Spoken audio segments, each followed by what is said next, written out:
Hansel and Gretel. A woodcutter lived in a large forest with his wife and two children, called Hansel and Gretel. The family was very poor, and there was no money to buy food for them all.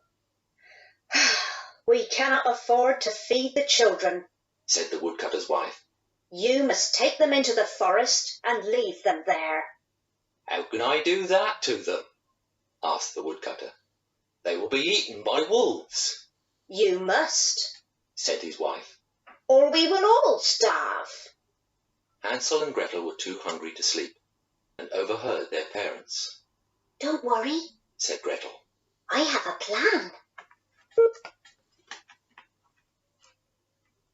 The next day, the children's father gave them each a lump of bread and took them deep into the forest. Gretel dropped crumbs behind them as they walked. "So that we can find our way back again," she whispered to Hansel. When they reached the middle of the wood, the woodcutter told the children to sit down. "I'm going to cut wood," he explained. "Wait here till I fetch you." The children waited and waited, but their father never came back. When night started to fall, Gretel turned to her brother.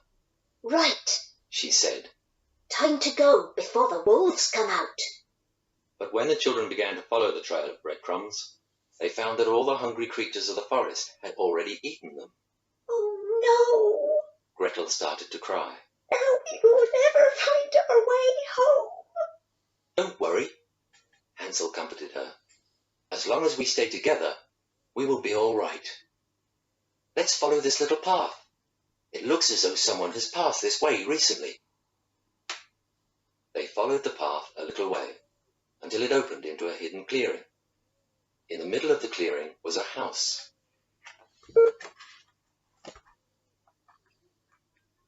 What an amazing house it was, built completely out of food.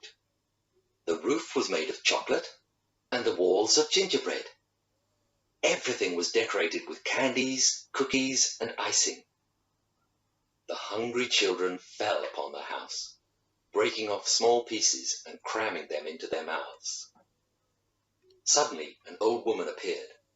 "Why are you children eating my house?" she asked. "When there is plenty of food inside."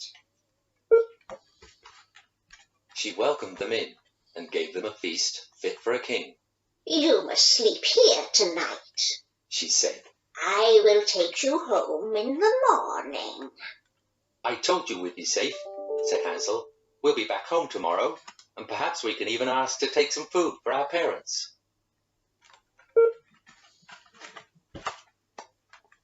But in the morning, Hansel was woken by the old woman dragging him to a small hut.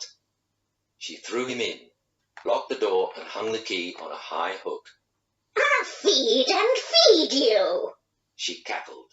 "And when you're fat enough, I'll have such a feast." Then she woke Gretel roughly. "Wake up, lazy bones," she said. "There's work to do in the kitchen." She made Gretel work all day, cooking food for Hansel to eat, but she wouldn't let Gretel eat anything herself. Luckily, Hansel saved some food for his sister and gave it to her when the old woman was not looking. After a couple of days, the old woman wanted to see if Hansel was fat enough to eat. "Poke your finger out," she ordered. "Let's see how much fat you've put on." Hansel poked out an old chicken bone instead of his finger. "That's too thin," the old woman complained. "You're not ready to eat yet. I suppose I'll have to wait." Time passed. Hansel grew fatter, and Gretel too. But every time the old woman wanted to see if Hansel was ready to eat, he stuck out the same chicken bone. Before long, though, she could not wait any more, and she made Gretel light the oven. "I don't care if it's not ready yet," she said. "I am hungry for meat."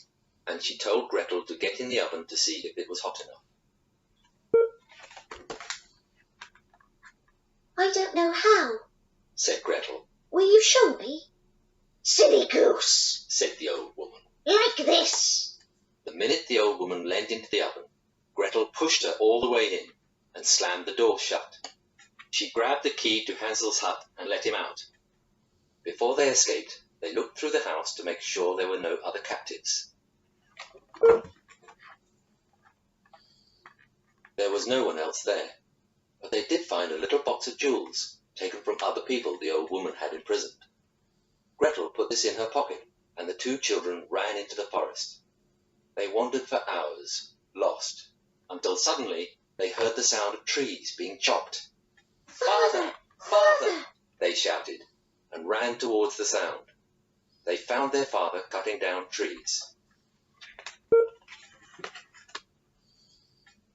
"It's a miracle," he said. "I thought you were dead. How I have missed you. I sent my wife away after what she made me do." The two children hugged their father, and he promised never to let them go again, however poor they might be. "Let's go home and celebrate," he continued, "even though there is still no food to eat." Never mind about that, laughed Gretel, pulling out the box of jewels. With these, we can buy all the food and drink we will ever need for the rest of our lives.